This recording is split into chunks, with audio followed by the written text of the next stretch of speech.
now we get to the players. The guys who got to the highest level of this game and got their start here. And the first we will talk about is Vaughn Dunbar out of Snyder. He was an all-state player. He was a tremendous player at Snyder. And my lasting view of him standing on the sidelines, either when I had a camera or when I didn't, is here would come Vaughn, here's me, and I needed to do this fast because he was gone. Never more often than in the championship game in his senior year when he was just otherworldly and had one of the greatest games I ever saw an individual have. He had 2 great years at IU, where he ended up an All-American and put up some great numbers there. And then a 4-year NFL career followed that. He has done some great things in this game, and he will be introduced by the guy who coached him at Snyder, Mike Hawley.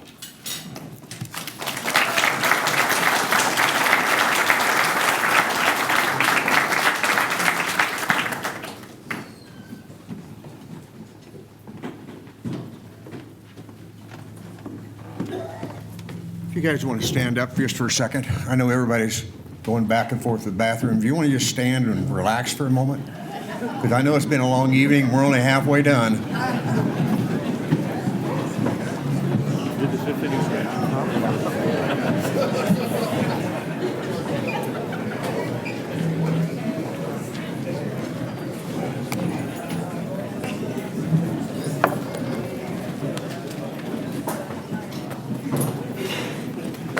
Okay, that's long enough. I want to get my part done.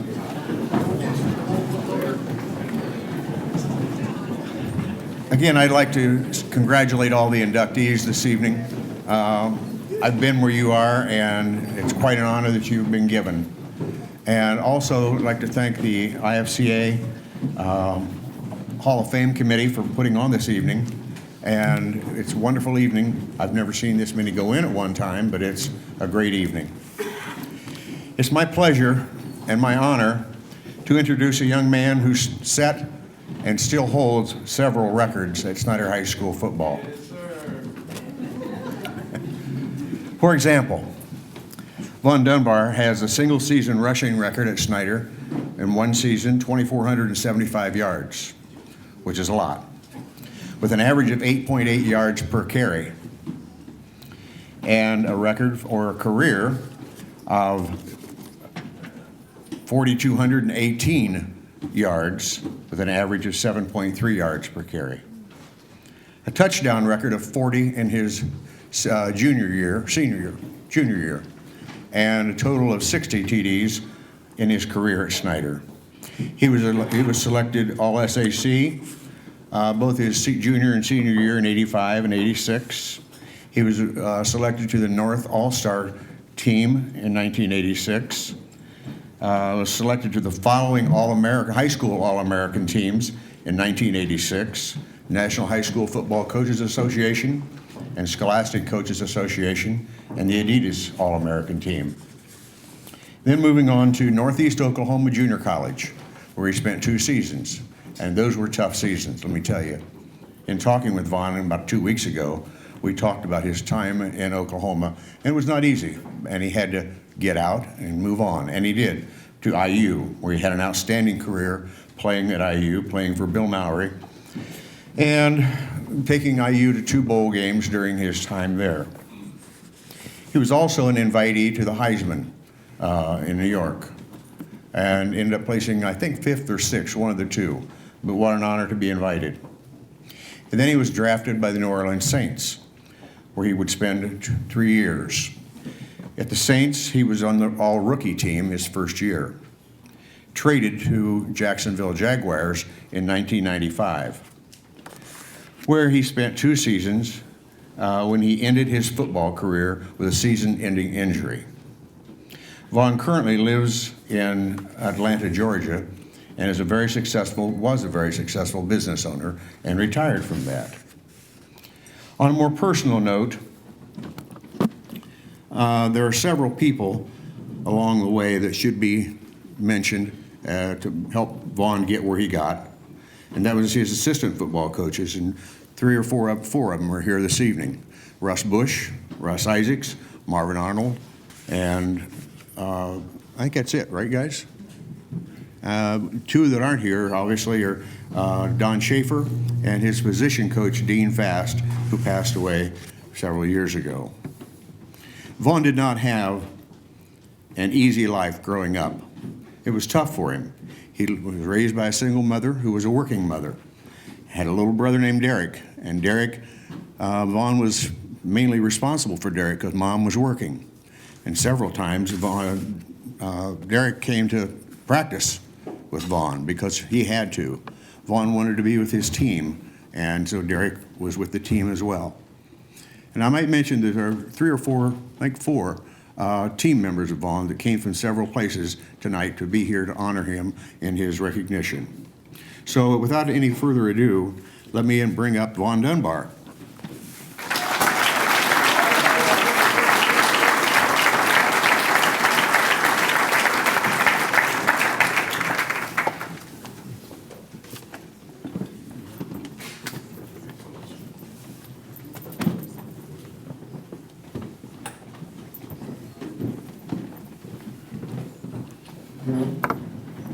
Good evening, Fort Wayne, family and friends. Wow, Mike kind of covered everything. I could elaborate on a few things that he mentioned, though. So, first, I'd like to start off by thanking God, and I'm just glad he was able to have us here in good health and, here to help celebrate our inductees, which is an amazing class. So let's get into people that are responsible for my success, because it wasn't just me. First, I'd like to talk about this lady by the name of Margaret Catter, which wasn't able to be here. I just found out tonight that she's ill. I think they said she has COVID.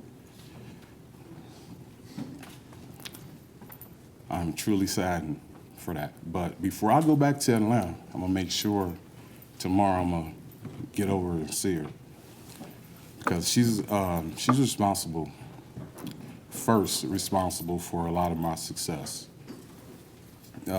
Growing up, it was kind of rough, I had a mother that was in and out of the hospital a lot.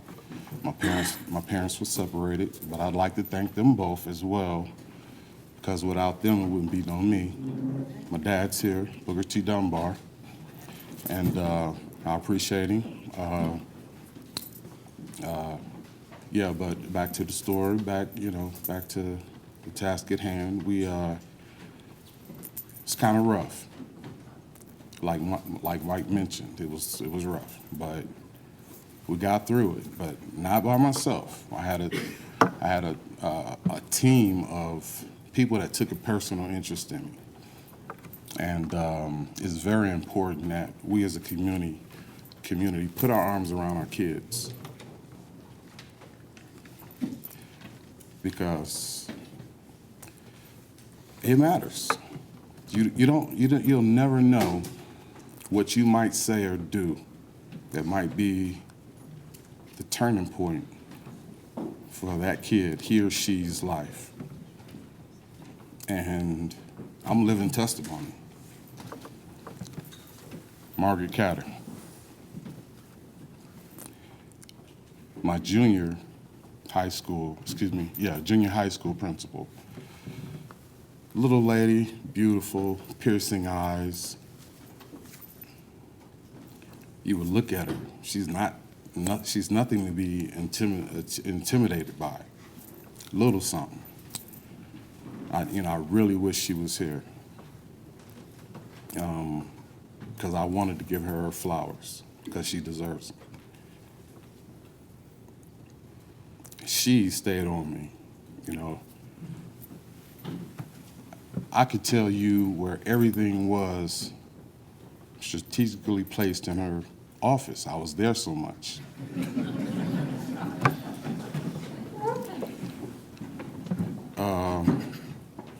Being there not for the right reasons, obviously. I could just remember her looking across that desk and really trying to get to me, make me understand how important it was for me to get focused. She saw something in me that I didn't. Very important. She saw something in me that I didn't at the time. She stayed on me day in and day out. I eventually got it. It took a minute. I was a little knucklehead, just like most of us are at that age. I needed guidance. I didn't have it. She was there. She was my support system. This is the first mentor. Got to a point where it was questioned if I was going to proceed onto the 9th grade. Snyder. See, so with so much going on, I couldn't focus. I was in class, but I didn't do what it took to be eligible. I didn't even participate in junior high. I didn't even participate in athletics. I didn't play one down of football at Black Hawk Middle School. And it was because I wasn't focused. I didn't sustain a GPA that would allow me to participate. So that broke my heart. But it is what it is. Margaret continued to stay on me. And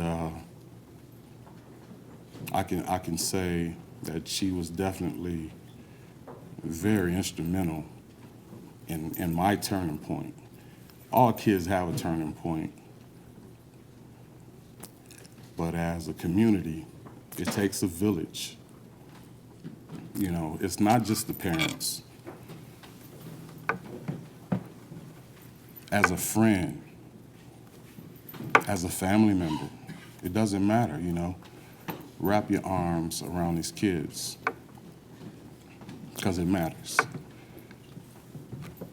So at the end of the day, being on the fence, not knowing if I was going to go to the 9th grade or not, she pulled the trigger, made it happen, and I remember her telling me she had all faith and confidence in me. Now you need to find it in yourself. I believe in you. Oh, damn, excuse my French. That's ultimately what I needed to hear. She's created a monster now. You mean I get to go on with my class? I get a second opportunity at life? I get to go on and just start from here, from square one? Oh man, it's about to go down. You know, I dare anybody get in my way now. Is the attitude I took. Takes a village. So she had her arms wrapped around me. When she opened them up, she led me into the hands of Michael Hawley. He was the next big mentor in my life. Mike did the same thing as she did, wrapped his arms around me, protected me, made sure that I had everything that I needed. He, along with Snyder. I mean, it wasn't just Mike. When I got to Snyder, now it's a whole team of Mike Hawleys and Margaret Catters. I think I had maybe nine coaches on staff at that time, around that. And a lot of them are, how many? Just 5? Okay, so that makes sense because it felt like it was 50. Because every time I turned around, you know, there was a coach or a staff member making sure that I was staying on task. We need it as kids. We don't understand. You know, we have to figure it out. And sometimes it takes some longer than others. But you can't give up on them. They didn't me. And that's why I'm up here today.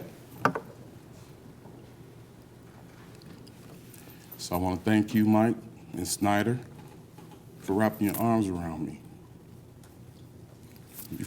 You created a monster. Because now, hell, every time I touch a ball, every time we have an opponent that we're playing, I'm indebted. I'm indebted to these people that took a personal interest in me.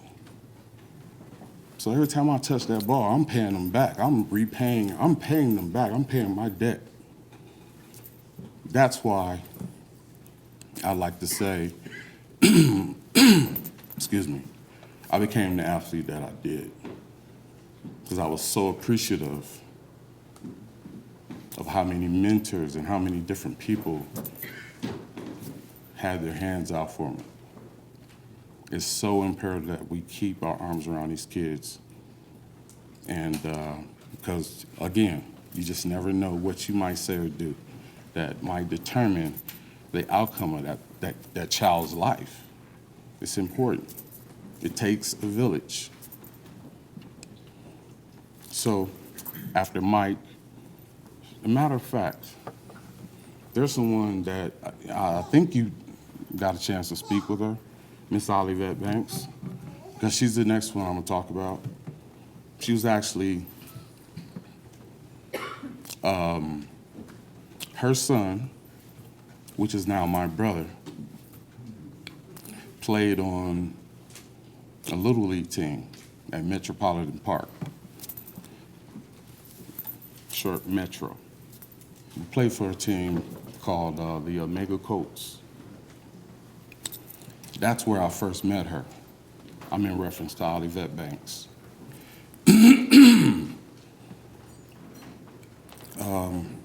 She wasn't a teen mom or anything. She was just a parent that had her arms around her kids and supported them and was there, you know, just practice. You know, it wasn't just games, it was practice. It was any events or anything that we had going on, she was right there. She had I think it was I'm not sure, I think it was a red Chevy van. I found myself in that van, not van, station wagon.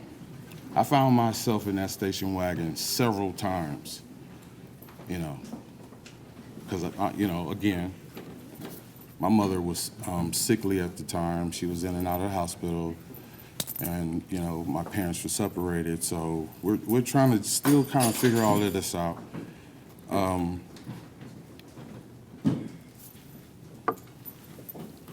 She ended up filling the void. She was in the right place at the right time for me. Her family had the structure and everything that I needed, that I was missing in mine. So I found myself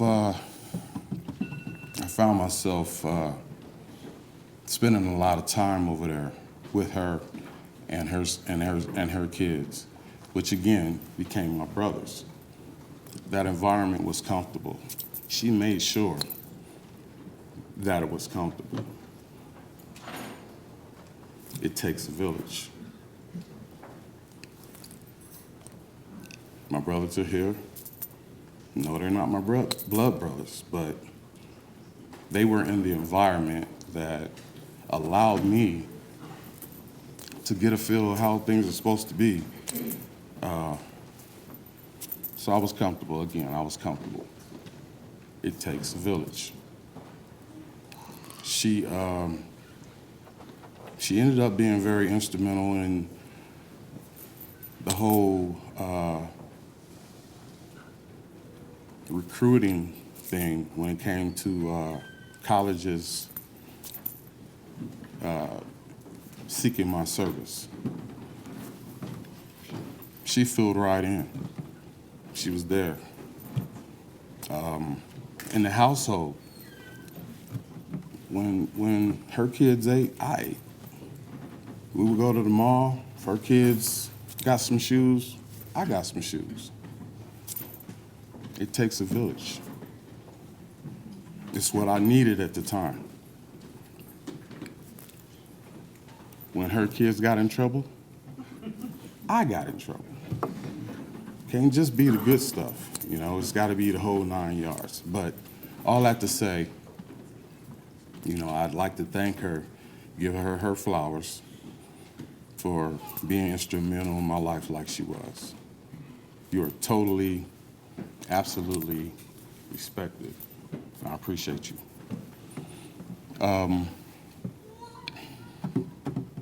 So I appreciate the accolades. Speaking of that, didn't do it by myself. Every team I played for, I made sure the guys knew, you know, this is a team effort, you know? Yeah, sure, I'm scoring the touchdowns, but I'm not getting in that end zone unless my tackle makes his block, my fullback clears the path. It's a team sport. So out of all the accolades and the trophies and awards that I received in my day, this one is personal. I really appreciate this because it's from my village. You guys understand what I'm saying? It hits home really hard for me. It's a beautiful thing. I respect this accolade that I'm receiving more than any other plaque, trophy, award, whatever, because it's this village, this community that believed in me and allowed me time to figure myself out. So I was lost. I'm not gonna talk you guys to death, okay? Which I probably already have. But just know, you know, I respect each and every one of you. You're my family. And without you, I wouldn't be the man that I am today, okay? So in ending this, I just wanna tell you, keep your arms around these youth. You know, they are still our future, and it's very vital. It's very important. And again, I'm walking, speaking testimony. Okay. Had it not been for my family first, and then people like Olivette Banks, Michael Hawley, Snyder, Mike's coaching staff, which it was way more than 5. I don't believe that. And that one on the end being the most intimidating of them all, Isaacs. I mean, look at the. Can you imagine being on his bad side as a kid? Look how intimidating he is. He's still intimidating. You still scared the hell out of me. No, real talk though. It's all a front. He's a marshmallow. I love them all. Every last one of them had played a very important part of my success. So to the Hall of Fame directors and boards, I really appreciate this honor. It is truly an honor to be inducted into the Indiana Football Hall of Fame alongside the rest of these amazing athletes. Fort Wayne, this community that we have, it's a lot of love. And we'll continue to have plenty of people to be inducted year in and year out. So thank you so much for letting me talk you guys to death tonight. I love you all. God bless. I appreciate it.